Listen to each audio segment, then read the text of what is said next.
Bismillahirrahmanirrahim. Innal hamdalillah nahmaduhu wa nasta'inuhu wa nastaghfiruh wa na'udzu billahi min shururi anfusina wa min sayyiati a'malina. May yahdihillahu fala mudilla lahu wa may yudlil fala hadiya lahu. Asyhadu an la ilaha illallah wahdahu la syarika lahu wa asyhadu anna Muhammadan 'abduhu wa rasuluh alladzi la nabiyya ba'dah. Ya ayyuhalladzina amanu taqullaha haqqa tuqatih wa la tamutunna illa wa antum muslimun. Ikhwani fiddin, rahimani wa rahimakumullah. Alhamdulillah, pada kesempatan ini kita bisa bertemu kembali dalam majelis yang mudah-mudahan diberkati oleh Allah. Salawat dan salam mudah-mudahan terlimpah kepada junjungan kita, suri teladan kita, Nabi Muhammad sallallahu alaihi wasallam, beserta keluarganya, para sahabatnya, dan juga para pengikutnya hingga hari kiamat. Marilah kita teruskan kembali pembahasan kita tentang bait daripada Tuhfatul Atfal, di mana pada pertemuan terakhir kita sampai di bait yang ke-50, ya. Bait yang ke-50 dari matan Tuhfatul Atfal, di mana jumlah seluruh bait matan Tuhfatul Atfal ada 61, ya. Jadi kita sudah insya Allah sebentar lagi mau menyelesaikan matan ini sebelum Ramadan, mudah-mudahan, ya.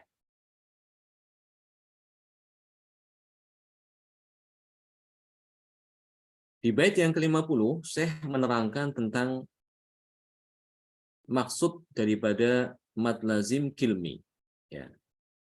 Fa im bi kilmatin sukunun ijtama' ma harfi maddin fa huwa kilmiyun waqa.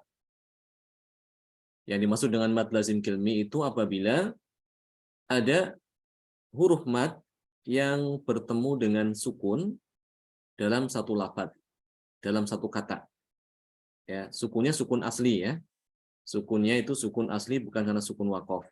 Dan ini terjadi dalam satu kata, maka ini dinamakan dengan mad lazim kilmi atau mad lazim kalmi.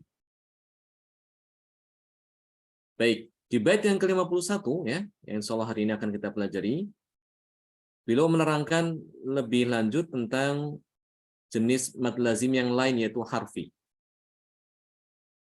Kalau yang tadi 50 adalah mad lazim kilmi, sekarang beliau menerangkan apa itu mad lazim harfi. Au fi thulathiyil hurufi wujida wal maddu wastuhu fa harfiyun bada. Au fi thulathiyil hurufi wujida wal maddu wastuhu fa harfiyun bada. Au fi thulathiyil hurufi wujida wal maddu wastuhu fa harfiyun bada. Di sini kata wastuhu, ya, ini boleh dibaca juga dengan wastohu, dengan memfathahkan huruf to, ya. Jadi bisa wastuhu, boleh juga dibaca dengan wastohu. Wal maddu wastohu fa harfiyun bada. Keduanya dibolehkan, ya. Jadi boleh dibaca wal maddu wastuhu fa harfiyun bada, atau bisa juga dengan wal maddu wastohu fa harfiyun bada. Ay idza ijtama'a sukun ma harfil maddi fi harfin mukawwanun min thalathi ahrufin awsatuha harfu mad mithlu nun, qaf, sad, yakunul maddu madul lazimul harfi. Wa qawluhu bada ay dhuhar wa dzakaraha takmilatul lil bait. Di bait yang ke-51 ini beliau menerangkan, ya, pengertian daripada mad lazim harfi. Apa itu mad lazim harfi? Kalau tadi mad lazim kilmi adalah ada huruf mad datang setelahnya sukun asli dalam satu kata, ya. Dalam satu kalimat atau satu kata. Kalimat dalam bahasa Arab itu artinya adalah kata, ya. Kalimah. Kalau terjadinya pada kata maka disebut dengan mad lazim kalim atau mad lazim kilmi, ya. Mad lazim kilmi. Adapun mad lazim harfi itu terjadi apabila ada, ya, di sini dikatakan au fi thulathiyil hurufi wujida wal maddu wasluhu fa harfiyun bada. itu terjadi pada huruf-huruf, ya, huruf-huruf yang ada di awal surat, di mana hurufnya terdiri dari 3 huruf. Huruf yang terdiri dari 3 huruf, di mana tengahnya adalah huruf mad. Ya, sekali lagi, ini terjadi pada huruf yang ada di permulaan surat-surat, ya. Ada berapa surat yang dimulai dengan huruf-huruf hijaiyah? Potongan huruf-huruf hijaiyah? Ya, ada 29 surat, ya. Ada 29 surat. Ada 29 surat yang diawali dengan huruf-huruf hijaiyah. Tapi di antara huruf-huruf yang mengawali surat-surat tersebut tidak semuanya itu mad lazim harfi. Tidak semua huruf yang ada di potongan yang ada di awal surat itu, ya, yang jumlahnya 29 itu, semuanya itu dikatakan mad lazim harfi, tidak. Ya, ada di antara mereka yang bukan mad seperti alif. Atau dibaca cuma 2 harokat saja seperti mad asli, seperti toha, ro, ya. Yasin, ya-nya dibaca 2 harokat, maka ini juga bukan mad lazim harfi. Karena mad lazim harfi itu dia harus dibaca 6 harokat, ya. Dan di sini dikatakan itu terdiri dari 3 huruf. Hurufnya terus terdiri dari 3 huruf. Dan tengah-tengahnya harus huruf mad, ya. Tengah-tengahnya harus ada huruf mad. Contoh, ya, supaya lebih jelasnya kita tulis saja. Ya. Contoh yang mad lazim harfi adalah di situ nun, ya. Nun. Nun ini kalau kita rinci itu kan terdiri dari 3 huruf, ya. Pertama adalah huruf nun, kemudian ada huruf wawu. Jadi ada 3 huruf ini. Pertama ini huruf pertama adalah nun. Wawu ini adalah huruf yang kedua, tengah-tengah, ya. Dan yang ketiganya adalah nun juga. Nunnya dalam keadaan sukun. Sukunnya asli. Ya. Ini huruf mad. Nah, ini yang dimaksud di dalam bait, ya. Au fi thulathiyil hurufi wujida wal maddu wastuhu, atau wal maddu wastuhu fa harfiyun bada. Mad lazim harfi itu apabila ada, ya, ada sukun yang datang setelah huruf mad terdapat dalam huruf-huruf yang ada di awal surat yang terdiri dari 3 huruf, di mana tengahnya ada huruf mad, yaitu pengertian daripada mad lazim harfi, ya. Terjadinya itu pada huruf-huruf, bukan pada kata. Ya, ini yang membedakan dengan mad lazim kilmi. Kalau ini hanya dijumpai pada permulaan surat, ya, tidak mungkin dijumpai di tengah-tengah surat. Tidak akan dijumpai di tengah surat, tapi hanya ada di awal surat. Dan tidak semua surat itu diawali dengan huruf-huruf potongan huruf-huruf hijaiyah. Hanya cuma 29 saja, ya. Hanya cuma 29 surat yang diawali dengan huruf-huruf hijaiyah, ya, potongan huruf-huruf hijaiyah.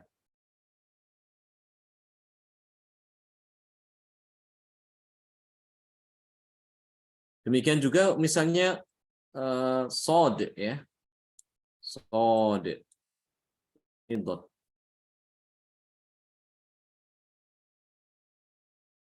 Sod itu juga terdiri dari 3 huruf, ya. Pertama adalah sod, huruf sod itu sendiri, kemudian huruf alif, dan yang ketiga adalah huruf dal, ya.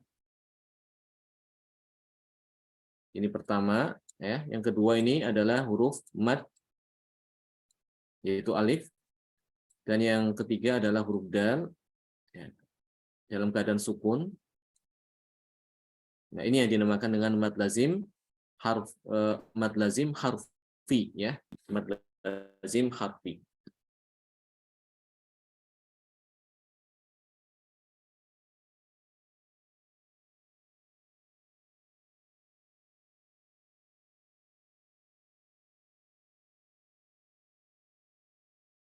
Ya, mudah-mudahan bisa dipahami. Ini bait yang ke-51 ya.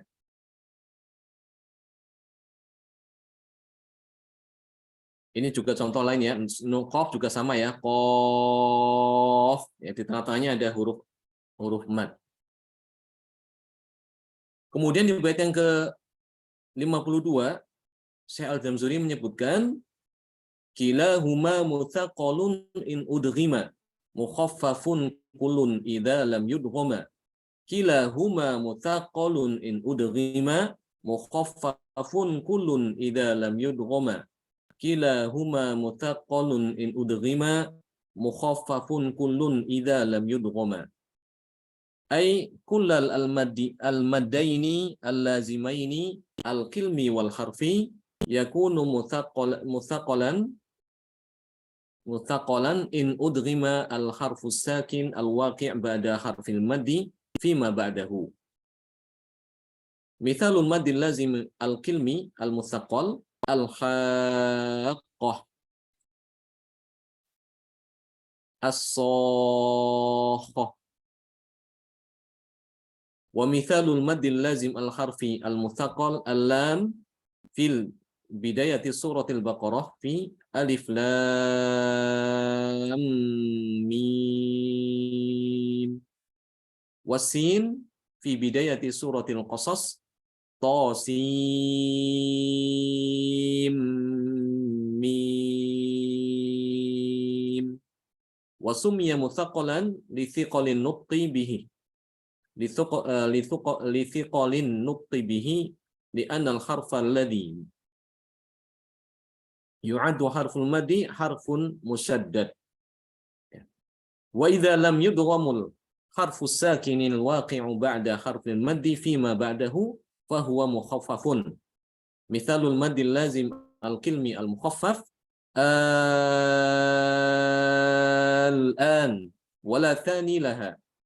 Wa mithalul maddil lazim al-harfi al-mukhaffaf sad qaf wal mim fi bidayati suratil Baqarah fi alif lam mim. Wa sumiya mukhaffafan li khifatin nutqi bihi li khulwihi min at-tasydid. Ya. Kilahuma mutsaqqalun in udghima. Baik, di bait yang ke-52 ini Syekh Al-Jamzuri menerangkan bahwasanya dari masing-masing jenis tadi itu ya, baik mad lazim kalmi maupun mad lazim harfi, itu ada yang mutsaqqal apabila setelah huruf mad itu ada tasydid ya, diidghamkan ke huruf berikutnya. Jadi setelah huruf mad ada sukun, sukunnya diidghamkan ke huruf yang setelahnya lagi. Ini berarti ada idgham. Ada idgham. Kalau ada idgham setelah huruf mad, maka ini namanya mutsaqqal. Jadi nanti ada mad lazim mutsaqqal, ada mad lazim kalmi mutsaqqal, dan ada mad lazim harfi mutsaqqal.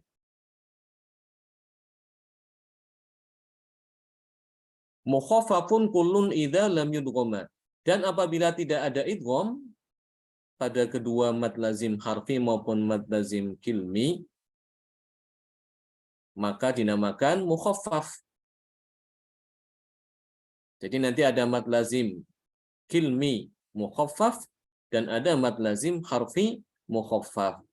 Ini kalau tidak ada idgham, ya tidak ada idgham setelah apa? Setelah huruf mad. Ya, patokannya adalah huruf madnya ini. Huruf mad itu yang datang sebelum sukun, apakah dia itu diidghamkan lagi atau tidak dengan huruf berikutnya? Kalau diidghamkan, maka dinamakan mutsaqqal. Kalau tidak diidghamkan, maka dinamakan mukhaffaf, ya. Ya, contoh sekarang lebih jelas lagi dengan contoh ya. Contoh yang mad lazim kilmi mutsaqqal adalah di sini disebutkan al-haqqah dan as-sakhah. Kemudian yang mad lazim harfi. Mutsaqal adalah contohnya mim pada lafaz alif lam mim. Kemudian sin, ini harusnya lam ya, bukan ini lam ya, benar ya, lam ya, lam. Dan ini pada huruf sin ya, sin pada awal surat Al-Qasas, to sim mim. Baik, untuk lebih jelasnya lagi, perhatikan papan tulis berikut ini ya. Jadi kan tadi diterangkan bahwasanya mad lazim ya, mad lazim itu ada dibagi menjadi dua ya, berdasarkan letak kejadiannya ya. Mad lazim itu kan intinya ada huruf mad datang setelahnya sukun asli ya. Kalau terjadi pada kata atau dalam bahasa Arab itu kalimah, maka dinamakan mad lazim kilmi ya. Kilmi.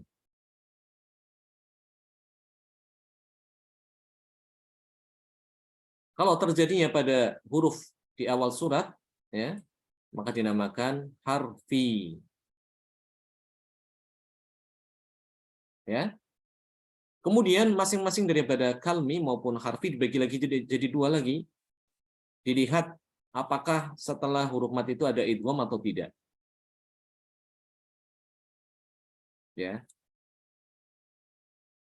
Setelah huruf mat itu apakah ada idgham atau tidak. Kalau ada idgham namanya mutsaqqal. Mutsaqqal. Mutsaqqal itu artinya kan sakil ya, dari kata sakil. Artinya itu berat. Mutsaqqal. Pengucapannya lebih berat. Kemudian ada, kalau tidak ada idgham, dinamakan mukhaffaf. Mukhaffaf adalah lawan daripada mutsaqqal. Mukhaffaf itu artinya adalah ringan. Karena ini lebih ringan diucapkan ya, daripada yang mutsaqqal. Ini yang kalmi ada dua, mutsaqqal, mukhaffaf. Yang harfi juga ada dua lagi, sama ya. Kalau yang ada idgham setelahnya dinamakan mutsaqqal. Mutsaqqal. Dan kalau tidak ada idgham dinamakan mukhaffaf. Sampai sini bisa dipahami? Contoh yang mutsaqqal. Tadi al-haqqah ya. Al-haqqah. Ya, perhatikan.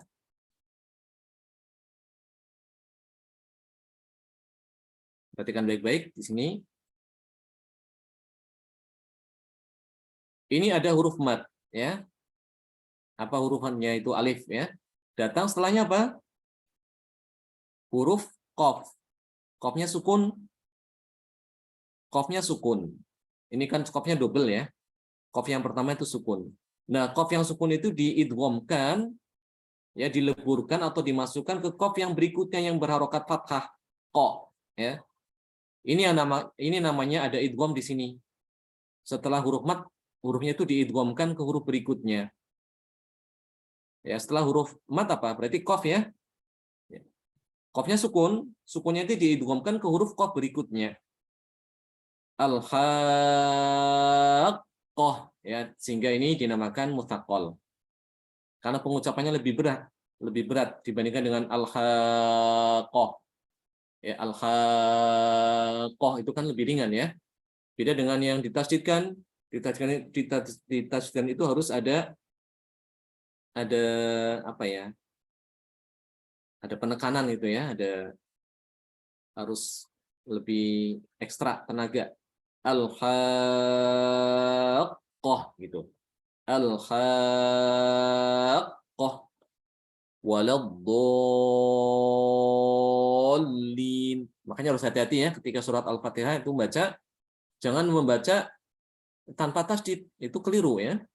Ada di antara sebagian orang yang membaca surat Al-Fatihah itu ketika di akhir ayat, di akhir surat, lamnya tidak ditasydidkan. Waladdallin. Seperti itu. Dolin. Itu tidak boleh. Yang demikian tidak boleh, harus ditasydidkan ya. Sama ini kan al-haqqah kasusnya sama dengan ad-dallin. Kasusnya sama ini ya. Ini sama-sama mad lazim kilmi apa? Mustaqal atau mukhaffaf?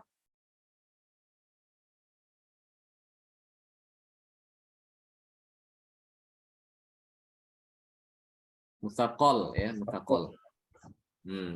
Ad-dallin. Ingat harus ditekan ya. Lamnya ditekan.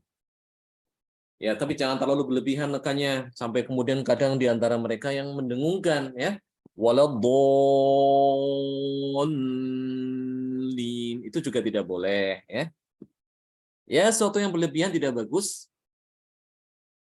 Ya, tidak pakai tasydid juga tidak bagus ya. Yang sebaik umur yang pertengahan lah ya. Waladdallin. Al-haqqah.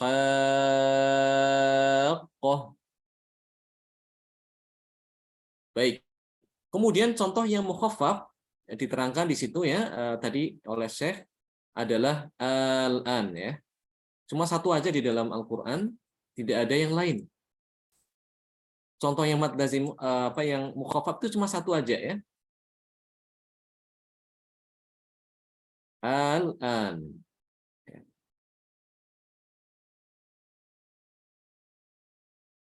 Seperti itu tulisannya ya. Al-an ya.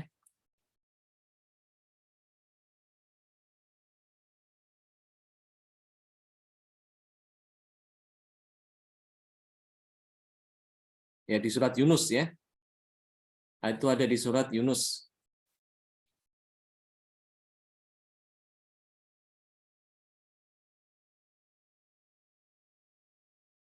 Nah, di sini tidak ada tasydid ya.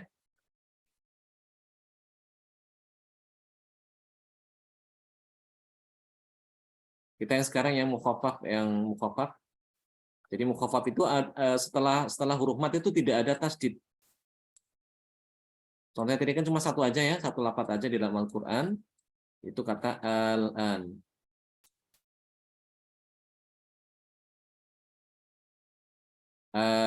Ini ada mat, huruf mat yaitu alif, setelahnya datang sukun, lamnya sukun ya. Lamnya itu tidak diidghamkan ke huruf berikutnya. Ya, tapi dia dibaca idhar aja, bukan idgham. Ini sama panjangnya 6 harokat. Al-an seperti itu bacanya. Al-an jadi lebih ringan dibandingkan dengan waladdallin. Ini al-an. Hanya saja yang ini yang lazim mukhaffaf cuma satu aja ya di dalam Al-Qur'an. Contohnya cuma satu aja, yaitu ada di 2 ayat. Di surat Yunus ayat 51 dan Yunus ayat ke-91. Ya, nanti bisa dicek ya, bisa dilihat di mushaf masing-masing. Ya, coba sekarang ada dicek ya, mumpung di sini. Kita cek di surat Yunus.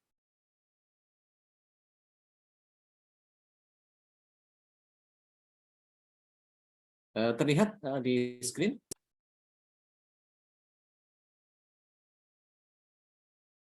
Terlihat mushafnya enggak? Atau masih papan tulis?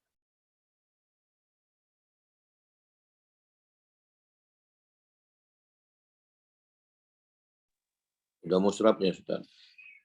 Belum ada. Belum terlihat. udah nampak. Sudah, Ustaz, sudah. Udah ya. Nah, ini nih di ayat 51 ya. Coba dilihat ayat 51 ya di sini.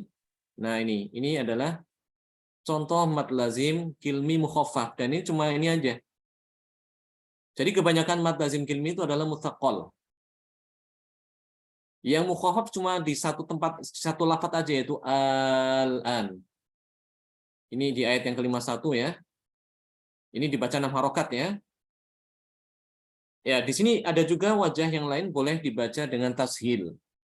yaitu dengan mengucapkan hamzah yang kedua dibaca antara hamzah dengan alif. Karena asalnya itu kan sebetulnya kata ini dari kata a'al-an, gitu ya. A'al-an. A'al-an. Aslinya gitu. Namun untuk memudahkan pengucapan, karena itu ada dua hamzah yang berulang, dan itu agak berat bagi sebagian orang untuk mengucapkannya, sehingga ada yang mengganti huruf mat yang kedua dengan huruf mat, ya, mengganti huruf hamzah yang kedua ya dengan huruf mat, ya, al-an, karena setelahnya ada apa? Ada sukun, sehingga dibaca panjang 6 harokat. Ya.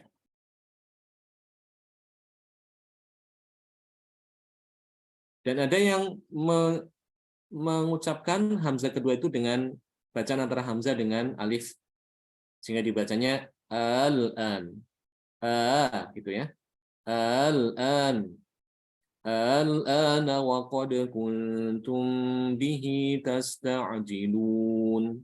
Itu juga boleh membaca demikian. Itu namanya bacaan tashil. Kalau yang dibaca dengan panjang, al-ana wa qad kuntum bihi tasta'jilun. Itu dinamakan dengan isba'. Dinamakan dengan al-isba'. Kedua-duanya dibolehkan ya dalam riwayat Hafiz Thariq Syatibiyah. Ya, dua-duanya boleh. Tapi yang lebih sering dipakai adalah yang dibaca panjang 6 harokat. Sehingga di sini di mushaf tertulis gini seperti ini ya. Ini menunjukkan bahwa yang diutamakan adalah membaca panjang 6 harokat. Ini di ayat 51. Ada satu lagi di ayat yang ke-91 dalam surat yang sama, yaitu surat Yunus alaihissalam, ayat ke-91 ya. Nah, di sini. Lihat ya. Ayat 91. Nah, ini sama ya. Ini juga contoh mad lazim kilmi mukhaffaf.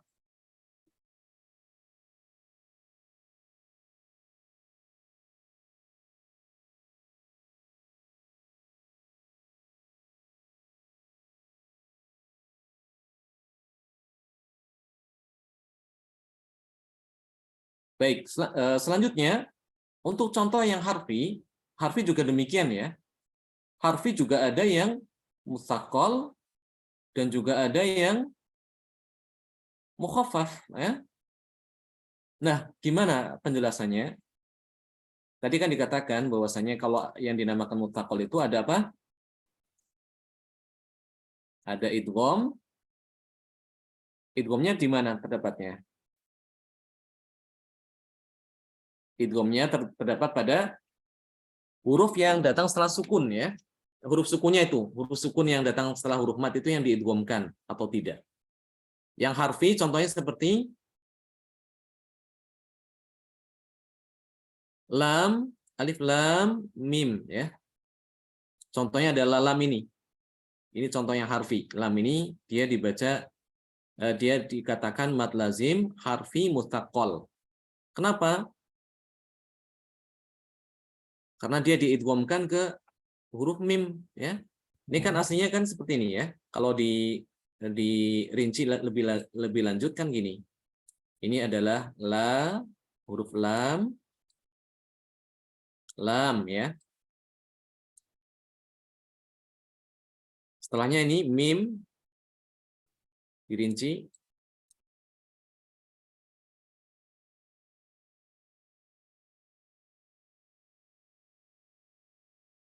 Ya, perhatikan di sini ada dua mim bertemu ya. Mim yang pertama sukun dan mim yang kedua berharokat kasroh. Ini ketika dibaca wasol wajib untuk diidghamkan ya, antara mim ini. Diidghamkan. Sehingga dibacanya dengan ditahan dua harokat ya kurang lebih alif lam mim. Seperti itu ya. Untuk mimnya sendiri apakah dia dinamakan mustaqol huruf mim? Tidak, Ustaz. Ya, tidak. Kenapa tidak? Karena tidak diidghamkan ke huruf berikutnya. Iya, yang mustaqol hanya kalau diidghamkan ya. Demikian juga kata contoh yang berikutnya to sin mim ya di surat Qasas. Awal surat Qasas ya. Ini sin, ini kan pada dasarnya kalau kita tulis seperti ini ya. Sin, ada ya, ada nun. Ini sukunya asli, ya ini sehingga dinamakan mad lazim. Setelahnya datang huruf mim atau kita rinci seperti ini. Ya. Ini lihat, ada nun, nunnya ini diidghamkan ke huruf berikutnya yaitu mim. Sehingga sin ini dinamakan mad lazim harfi. Kenapa harfi? Karena terjadi pada huruf-huruf di awal surat ya. Dinamakan mustaqol kenapa? Karena dia diidghamkan dengan huruf setelahnya yaitu huruf mim. Ini bacanya tosim mim seperti itu. Adapun yang tidak diidghamkan maka dinamakan mukhaffaf ya. Contoh seperti nun ya. Nun. Ini dia tidak ada idgham di sini. Sehingga dinamakan mad lazim harfi mukhaffaf. Kebalikan daripada mad lazim kilmi yang kilmi ya. Kebanyakan kan untuk mad lazim kilmi itu adalah mustaqol. Yang mukhaffafnya cuma satu aja. Kalau ini kebalikan, untuk yang harfi kebanyakan malah mukhaffaf ya.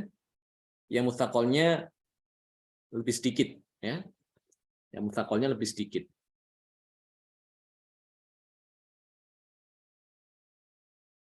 Nun, sod ini termasuk mukhaffaf juga ya, karena tidak ada idgham di situ. Kemudian qaf ya. Yasin ini juga mukhaffaf. Alif lam ra ya. Alif lam